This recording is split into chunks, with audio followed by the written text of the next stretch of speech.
A new month is always such a gift and a curse because it brings us a brand new batch of games, but it also creates a bit of tension with the backlog. Remember what I did earlier this year for us? I beat Metroid Dread! I told you I wouldn't play until I beat all the other Metroid games! I swear next weekend, it's just us! It's just us! I'm Zian from Nintendo Life, and today we're here to share with you 8 games that are releasing on the Nintendo Switch in the month of May. Let's check them out.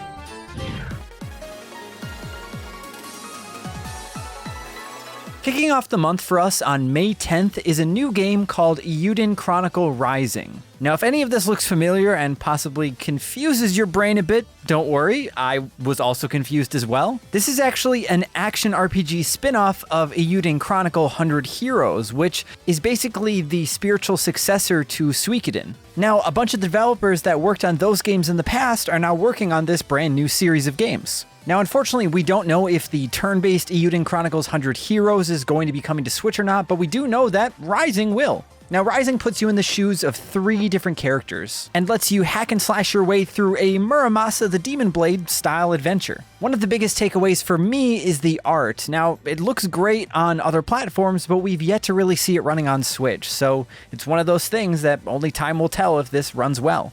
While this did originally start out as a Kickstarter stretch goal, it is nice to see that it's coming out so soon, and only for a $15 price point, so let us know if you're planning on diving into this one.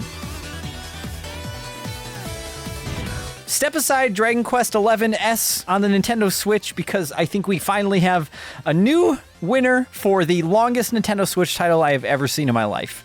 Prinny presents NIS Classics Volume 2, Makai Kingdom, Reclaimed and Rebound, and ZHP Unlosing Ranger vs. Darkdeath Evilman. Yep. Basically what this is NIS has been bringing over a few games here and there from their back catalog. Makai Kingdom was an RPG that they published on PlayStation 2, and ZHP was also an RPG that came out on PSP back in the day. Now, from what I can tell, these are only being sold as a package together for $39.99 US. And if you happen to be into tactical RPGs, weird and wacky ones at that, then you'll be absolutely set with this package. And while I can't say every single bundle of games is going to do it for everybody, I'm really glad to see that NIS is putting in the effort to bring these classic games over, and I hope they continue to do so.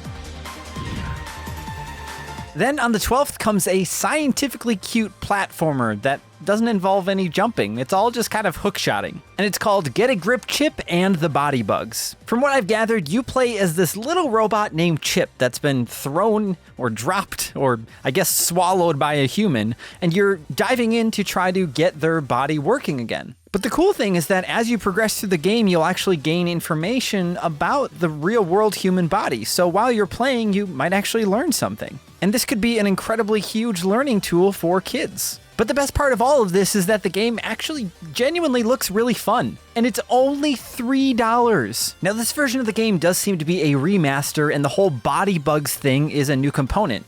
Apparently these body bugs have been injected into the game, and it's your job to get rid of them. And it seems like they take the periodic role of being big bosses throughout the journey. Now, I can see why this game definitely isn't going to be for everybody, because some people might find it just a little gross, I suppose. But come on, just look at how cute Chip is. Chip's just been dropped in here, just trying to do the best job that Chip can, and you can't not want to root for him. You go get him, Chip.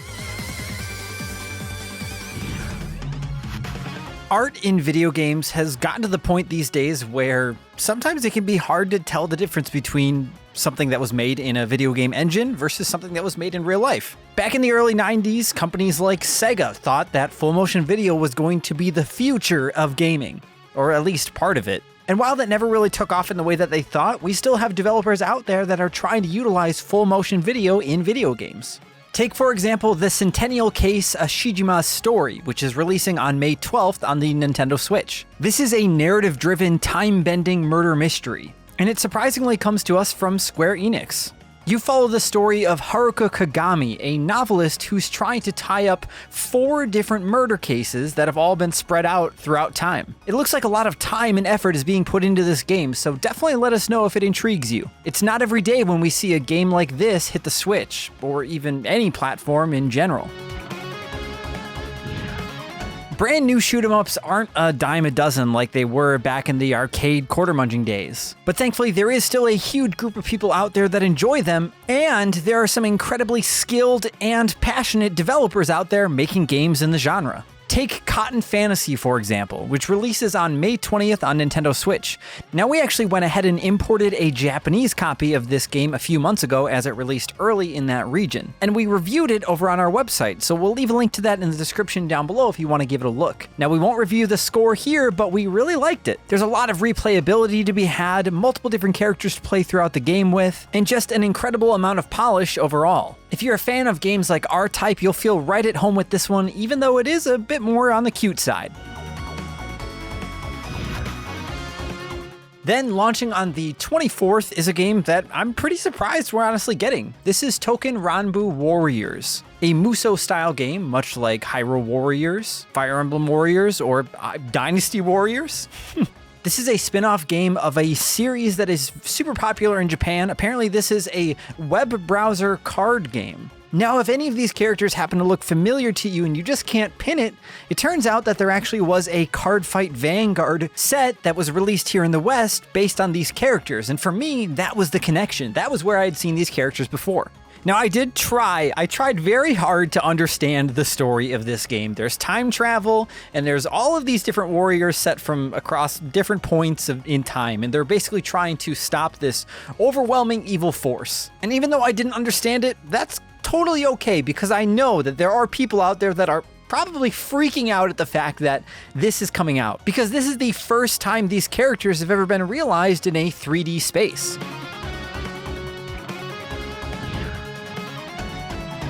I never thought these would be words that would actually come out of my mouth, but on May 27th, the Nintendo Switch is getting a Kao the Kangaroo game. I always wanted to play these games back in the day, but I think they released so sporadically, and there was one on GameCube, and one on Dreamcast, and one on Game Boy Advance, but I just never seemed to come across them back in the day. And now here we are, getting a brand new, basically reboot of the series. I actually got to go hands-on with this game at GDC back in March, and for the most part, I had a pretty good time with it. It wasn't a groundbreaking platformer, but there was still fun to be had. The character movement and momentum left something to be desired, especially after playing things like Super Mario Odyssey. The thing I think I enjoyed the most, though, was the combat. Whenever you would connect a punch with KO, it felt like you could really feel it. There was this almost sort of motion blur on screen and maybe a rumble in the controller, and I was also wearing headphones, so I think the sound it just amped up whenever you would connect a punch, and it really just, you could just really feel the weight of it all. It did remind me a bit of the Batman Arkham series. However, the combat was pretty simple. I think it was only 1 or 2 buttons that you could use to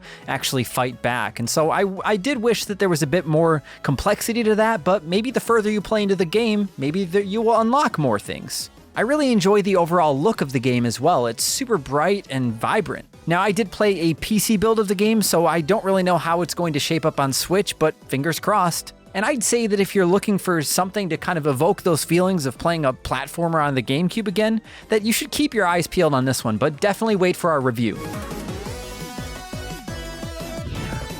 And then capping off our list also on May 27th is Pac-Man Museum Plus. Now, if you're a Pac-Man fan, there's a lot to look forward to, as this package includes 14 Pac-Man games. It includes Pac-Man, Super Pac-Man, Pac and Pal, Pac-Land, Pac-Mania, Pac-Attack, Pac in Time, Pac-Man Arrangement Arcade version. There's another arrangement version. There's the Championship Edition. There's Pac-Motos, Pac-and-Roll Remix, Pac-Man Battle Royale, and Pac-Man 256. And now what we've been led to believe is that this is not enough Pac-Man for some people, including myself, as Miss Pac-Man, if you noticed, is not included in here at all due to some legal problems. It's really annoying. I wish they would just get it together, get it done with, so that way Miss Pac-Man and Pac-Man could live happily ever after again. But no, lawyers and lawsuits, gah!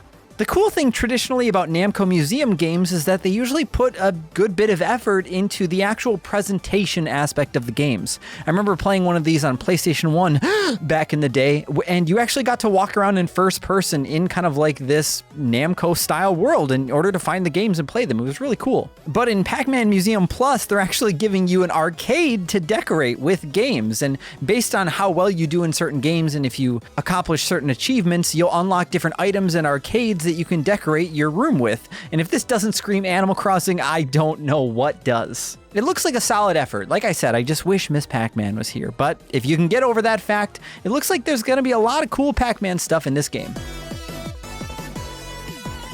And there you have it, a handful of games releasing on the Nintendo Switch this month that are probably going to get in the way of some of the games that you should be playing. Feel free to let us know in the comments down below if there are any of these games that really pique your fancy, or if there's something that we should have put on this list that we didn't. And of course, if you enjoyed this video and you want to see more of them like this, then don't forget to put that subscribe button on your own personal list, and then ring that notification bell to be notified whenever we put up a new video. Thank you all so much for watching. I'm Zion from Nintendo Life. Stay safe out there, and we will see you all next time.